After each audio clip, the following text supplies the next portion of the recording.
জীবনটা একটা রহস্য, আর মুই এর চাইতে বেশি রহস্য। কখন যে কি করি হ্যাঁ মুই নিজেই কইতে পারি না। হ্যালো বন্ধুরা, আসসালামু আলাইকুম। আপনারা সকলই সবাই কেমন আছেন? বেঞ্ঞালে ঘুমতে উঠে আতালের রাওয়াটা ধৈর্য সবাই করে পরিষ্কার করে লইয়েছি রানতে। প্রথমেই কড়াইটা চুলাই দিয়ে কতখানি কড়ুর তেল দিয়ে দিছি। এখন দিয়ে দিলাম কতখানি পেঁয়াজ, এর মধ্যে এলাচ, দারচিনি, গরম মশলা সব দিয়ে দিলাম। এখন আবার আরেকটা গামলার মধ্যে রাওয়ার মাংস লইয়া কতখানি পেঁয়াজ, জিরার গুঁড়া, হলুদের গুঁড়া, মরিচের গুঁড়া দিয়ে দিলাম। এখন আবার কড়াইয়ের পেঁয়াজ ভাজার মধ্যে দিয়ে দিলাম কতখানি আস্তা জিরা। মশলা দিয়ে মাইকা রাখা রাওয়ার গোস্তটা এখন কড়াইয়ের মধ্যে দিয়ে দিলাম। দিয়ে ভালোভাবে লাইজা সাইজা মিশাইয়া কষাইয়া লমু।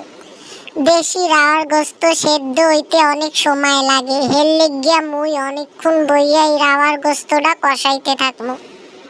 গোস্তটা যত বেশি কষাইবেন খাইতে তত বেশি মজা লাগবে। গোস্তটা ভালো মতো কষানি হয়ে গেলে এখন মুই এই গোস্তর মধ্যে কতটি গোল আলু কাইটে দিয়ে দিমু।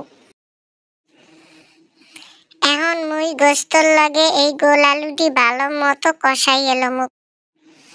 এখন আমার গোস্তটা কষানি হয়ে গেছে, হুডরার লগে পরিমাণ মতো পানি দিয়ে দিমু। পানি দিয়ে গোস্তটা লাইজা সাইজে ভালোভাবে মিশাইয়া দিমু। গোস্তটা ভালোভাবে সেদ্ধ হওয়ার লগে এখন একটা হড়া দিয়ে কড়াইটা ঢাকিয়ে দিমু। যতক্ষণ না সেদ্ধ হয় ততক্ষণ গোস্তটা রান্না করবো।